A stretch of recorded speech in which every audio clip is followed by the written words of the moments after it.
BlackRock manages $10 trillion in assets.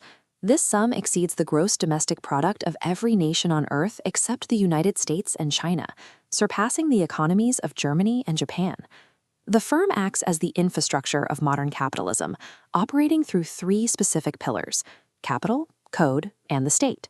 Assessing these three pillars reveals how the firm's internal decisions contribute to the stability of the global financial system.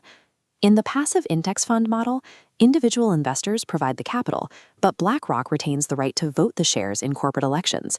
This aggregates massive proxy power. BlackRock is the first or second largest institutional shareholder in nearly every company in the S&P 500, including stakes of approximately 7% in Apple and Microsoft. CEO Larry Fink uses annual letters to issue directives to these corporate boards. He leverages the firm's voting power to enforce specific governance standards and climate risk disclosures across entire industries. Index fund dominance has effectively shifted corporate governance from individual shareholders to a centralized boardroom. The second pillar is code. BlackRock's Aladdin software manages over $21 trillion. Competitors and central banks rely on this ecosystem. This creates a fragility of convergence. When the entire market uses one risk model, the system loses the diversity to absorb economic shocks. The third pillar is the state. During the 2008 and 2020 financial crises, the Federal Reserve hired BlackRock to manage its emergency asset purchasing programs. BlackRock was hired to manage the purchase of assets that included its own exchange-traded funds. The firm acted as both a market player and the referee.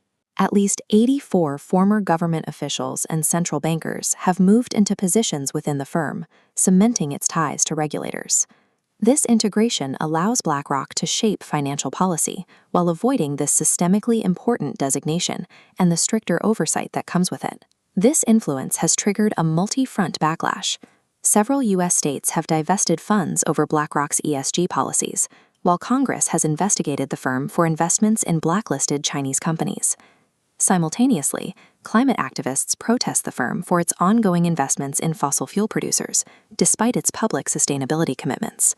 BlackRock's scale forces it to navigate a minefield of contradictory regulatory and reputational liabilities. BlackRock's power is now integrated into the global corporate, algorithmic, and governmental infrastructure. Because one entity manages the risk code and partners with central banks, a structural failure becomes a global economic event.